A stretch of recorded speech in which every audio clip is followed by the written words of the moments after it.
Aktivitas manusia pada masa praaksara dibagi menjadi beberapa tahap, yaitu masa berburu dan mengumpulkan makanan tingkat sederhana, masa berburu dan mengumpulkan makanan tingkat lanjut, masa bercocok tanam, dan masa perundagian.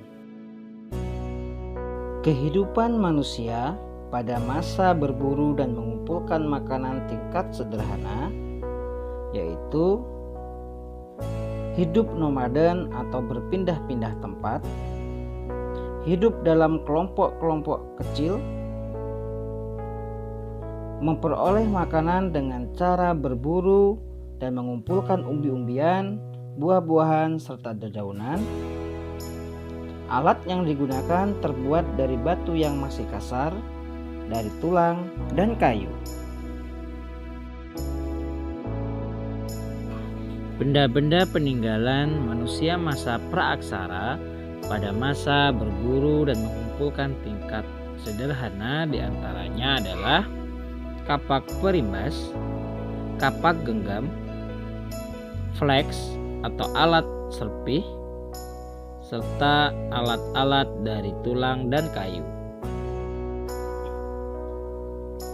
Lalu, bagaimana kehidupan masa berburu dan mengumpulkan makanan tingkat lanjut?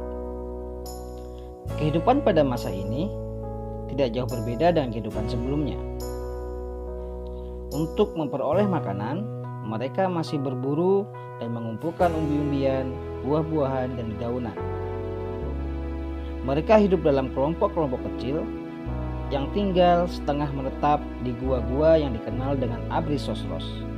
Dari sinilah muncul sampah dapur yang disebut dengan Keukenmodinger.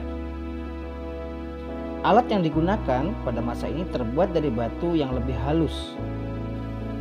Pada akhir masa ini, mereka mulai mengenal bercocok tanam dengan sistem ladang berpindah.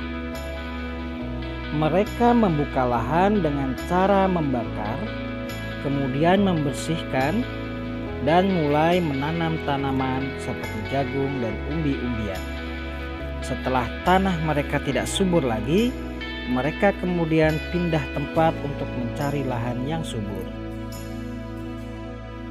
Benda-benda peninggalan pada masa ini diantaranya yaitu kapak Sumatera, kapak pendek, batu pipisan, dan alat-alat dari tulang seperti tanduk rusa. Pada masa bercocok tanam, kehidupan manusia praaksara mengalami perubahan yang besar. Mereka sudah hidup menetap di perkampungan-perkampungan kecil yang terdiri dari beberapa kelompok masyarakat. Mereka sudah bercocok tanam di ladang maupun di sawah. Peralatan terbuat dari batu yang lebih halus, dan mulai muncul kepercayaan yang ada di masyarakat. Peninggalan pada masa ini yaitu kapak persegi, kapak lonjong, dan gerabah. Masa perundagian merupakan akhir masa praaksara di Indonesia. Undagi artinya adalah seseorang atau sekelompok orang atau segolongan orang yang mempunyai kepandaian atau keterampilan jenis usaha tertentu, misalnya dalam pembuatan gerabah, pembuatan perhiasan, ataupun pembuatan sampan. Pada masa ini, masyarakat hidup menetap di perkampungan yang besar.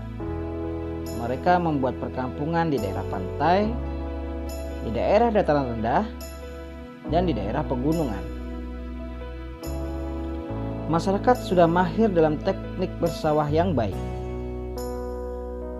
Mereka mulai terbagi ke dalam kelompok sesuai dengan keahliannya, seperti petani, pedagang, dan undagi.